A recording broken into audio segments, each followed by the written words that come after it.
Got something on you. Not but... I suppose you're going to nag me until I... My wife's name was Neyama.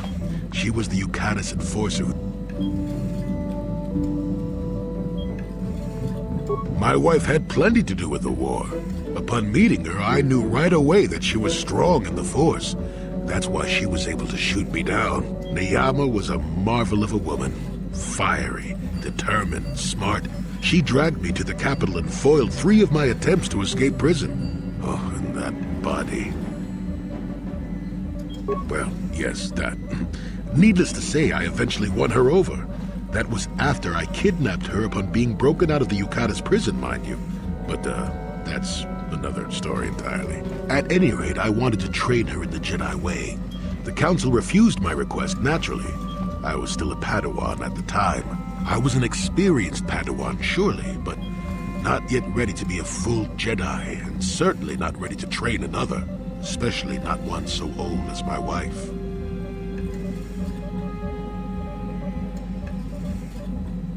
I did. I wasn't the first, and I won't be the last. The problem with self-righteous folk is they think they're more right than everyone else. I believed in her and trained her in secret. I ignored her willful nature. I loved her too much to see fault in her. She loved me too. I know she did. At the time, our love was a shared bliss, better than anything I had known before or since. Exar Kun is what happened. Neyama was inspired by Exar's promises of a new golden age. She wanted to join him. She came to me, pleading with me to throw aside what she called the decrepit trappings of the Jedi, to join her in Exar's war.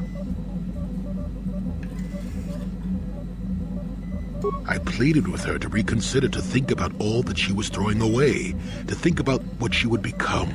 She would have none of it. Finally, in frustration, she attacked me. She drew her lightsaber and attempted to strike me down. It was a scene being repeated everywhere throughout the galaxy. Pupil against master. In my case, it was a long and terrible battle, but I defeated her. No, I had her at my mercy, disarmed and defenseless.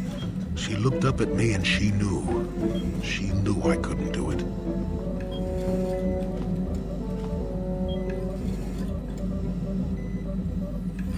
But I should have. Sometimes I convince myself otherwise, but it's no use.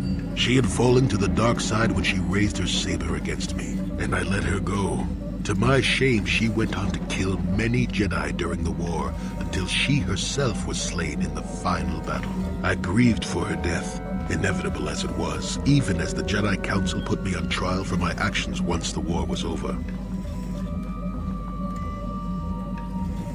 I had trained Neyama against their wishes. I had failed to kill her when I had the chance, and she went on to kill others. Not to mention that I had remained a Padawan throughout the war. A formality, perhaps, but with a trial, it had to be decided if I was worthy to become a Jedi at all. It was a travesty, of course. I told you that even the Jedi were capable of great injustices, didn't I?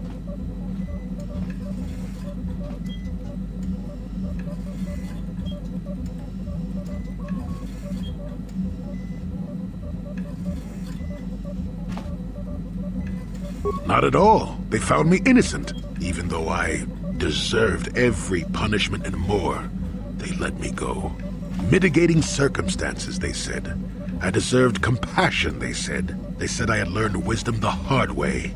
For all I had done during the war, they wished to raise me to full Jedi status at long last. That was when the Jedi left me. That was when they failed me.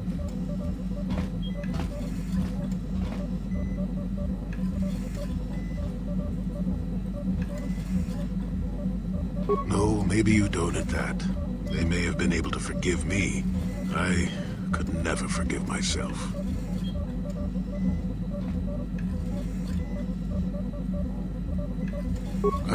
Yes, I do.